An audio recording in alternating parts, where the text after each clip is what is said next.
Il s'agit donc de dessiner un plan de rez-de-chaussée qui sera délimité par les murs que nous venons de paramétrer ensemble. Je clique une première fois sur la vue en plan de mon espace de travail. Ici, j'observe que le mur se dessine au-dessus de mon trait de saisie.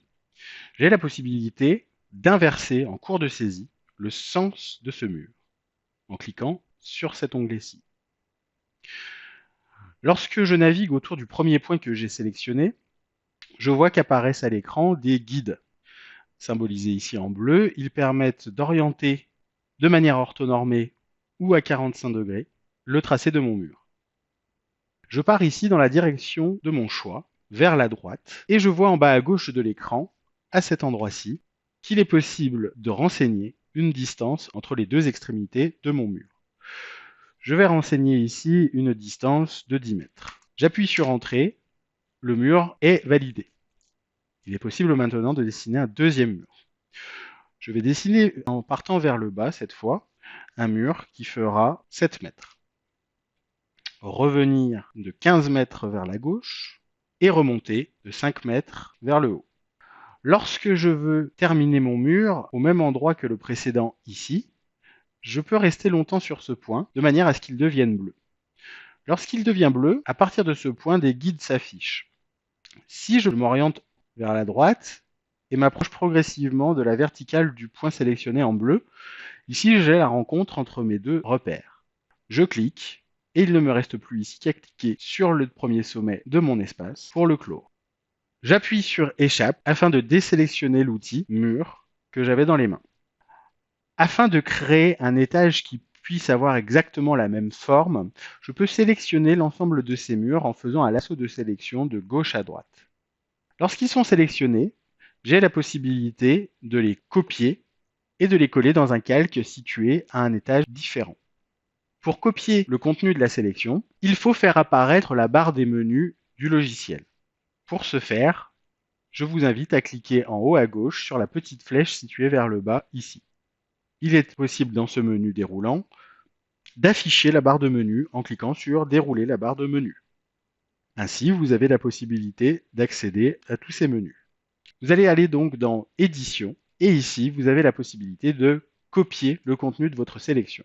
J'ai la possibilité maintenant d'ouvrir un deuxième calque en me rendant ici dans le gestionnaire des calques. Nous allons dessiner à l'étage supérieur, dans le calque 41, un plan identique à celui du rez-de-chaussée. Je clique droit sur le calque 41 afin de pouvoir le renommer. Je vais l'appeler plan R+1. Je vais afficher ce calque en rouge en sélectionnant au préalable l'étage dans lequel il se trouve. Ainsi, le calque du plan de rez-de-chaussée bascule en jaune. Ce n'est pas sur celui-ci que nous écrirons. En revanche, il sera toujours modifiable. Je peux fermer l'interface ici. En retournant dans Édition, collé à la position initiale, vous voyez que l'étage du rez-de-chaussée a été dupliqué à l'étage supérieur en suivant les plans de référence de l'étage supérieur. Je peux me rendre ici dans les plans de référence pour vous montrer qu'en déverrouillant la structure des plans de référence, ils apparaissent bien ici et ici sur mon élévation. J'appuie sur Échappe pour quitter l'interface de modification des plans de référence. Ce qui nous intéresse maintenant, tout en restant au plan du R+1, serait de dessiner une dalle qui viendrait s'appuyer jusqu'au nu extérieur de notre maçonnerie et qui prendrait l'ensemble du plan. Je vais donc cliquer sur l'outil dalle qui se situe dans la boîte à outils Gros œuvre. Je peux rentrer dans les propriétés de cette dalle au même titre que nous sommes rentrés tout à l'heure dans les propriétés de notre mur. La hauteur de notre dalle doit être définie en cliquant sur l'onglet Hauteur. Vous reconnaissez ici l'interface qui était déjà présente au moment de paramétrer les hauteurs des couches des murs. Dès que vous paramétrerez la hauteur d'un élément architectural dans le plan, cette interface sera disponible.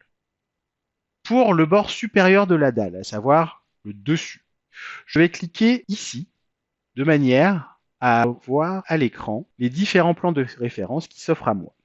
Je suis à l'étage supérieur 1 et souhaite coller le dessus de cette dalle au niveau de la surface dalle brute du R+1. J'appuie donc sur OK. Ici, un delta existait avec le niveau de référence précédent. Je vais mettre un delta nul entre la surface dalle brute et le plan de référence. Pour ce qui est du bord inférieur de la dalle, nous allons pouvoir prendre à cet endroit-là la sous-face dalle brute du R+1. J'appuie sur OK et je supprime le delta qui existait au préalable dans le paramétrage de cet objet. J'appuie donc sur OK et j'ai la confirmation ici que la dalle totale partant du plan de référence surface dalle brute R+1 et allant au plan de référence sous-face dalle brute R+1 fait bien 20 cm. J'ai la possibilité de régler la priorité de ma dalle si elle interagit mal avec d'autres éléments architecturaux, de paramétrer l'unité qui sera mobilisée pour quantifier le matériau et de paramétrer ici le matériau de cette dalle. Je clique donc dans le champ matériaux. J'ai la possibilité, comme pour les couches des murs, de modifier ici le matériau de ma dalle. En cliquant sur les 3 petits points, je peux aller sélectionner le matériau dans une liste que j'ai créée au fur et à mesure de mes projets. En l'occurrence, j'ai ici la possibilité de sélectionner dalle béton. J'appuie sur OK. Comme pour les murs, je peux choisir la représentation de ma dalle en coupe et en plan. Je vais sélectionner ici un remplissage identique à celui que j'avais sélectionné pour mes couches de mur, à savoir un remplissage 28. Et j'appuie sur OK. Nous avons décidé d'utiliser la couleur de ligne pour dicter à la fin du projet les textures de notre architecture. En ce qui concerne la couleur de ligne de la dalle, il va être utile de sélectionner la même couleur de ligne que pour la maçonnerie extérieure, de manière à ce que lorsque la dalle viendra combler ce vide, elle soit texturée de la même manière que les murs. La couleur de ligne que nous avions sélectionnée pour la maçonnerie est la couleur de ligne 16. J'ai dans les propriétés de l'objet qui s'affiche à gauche de l'écran la possibilité de sélectionner la couleur de ligne 16. Je peux là aussi sélectionner l'épaisseur de plume, le type de ligne. L'épaisseur de plume peut être paramétrée à 0,13 et nous pouvons commencer à dessiner cette dalle. Je clique sur l'ensemble des sommets de mon architecture de manière à ce que cette dalle vienne bien au nu extérieur de ma maçonnerie. J'appuie sur échappe pour valider le tracé et j'appuie à nouveau sur échappe pour sortir de l'outil dalle. Notre dalle s'est bien dessinée sous le niveau du R+1. Il est intéressant maintenant de pouvoir sélectionner cette dalle et de la copier au RDC. Nous allons donc faire la même manipulation que tout à l'heure. Retournons dans le menu édition. Nous allons copier cette dalle dans le presse-papier. Retourner dans l'interface gestionnaire de calque. Sélectionner le calque plan de rez-de-chaussée en écriture. Fermer l'interface. Retourner dans le menu édition et coller cette dalle à la position initiale. Nous constatons ici que cette dalle s'est positionnée à la position exacte de la dalle dont elle est la copie, aussi bien en X, en Y qu'en Z. Il s'agira donc pour nous, comme nous sommes ici dans le plan du rez-de-chaussée, de reparamétrer les altitudes de cet objet de manière à ce qu'il aille se positionner sous les murs du rez-de-chaussée. Pour ce faire, et comme je suis dans le plan du rez-de-chaussée, je double-clique sur la dalle apparente. Je n'ai pas à craindre ici d'ouvrir les paramètres de la dalle du R+1, qui est située au même endroit et qui, elle aussi, est accessible sur un calque sélectionné en jaune, puisque l'objet sur lequel je clique se situe sur le calque courant, c'est toujours celui-là qui sera priorisé au moment de l'ouverture des propriétés. Ainsi, en double-cliquant sur deux objets superposés au même endroit, c'est toujours celui qui est sur le calque actif en rouge dont nous pourrons modifier les propriétés. Ainsi, il est possible pour nous de modifier les hauteurs de la dalle du rez-de-chaussée en allant qualifier son bord supérieur par rapport à la surface dalle brute du rez-de-chaussée. Je clique donc sur les plans de référence et vais sélectionner la surface dalle brute du rez-de-chaussée.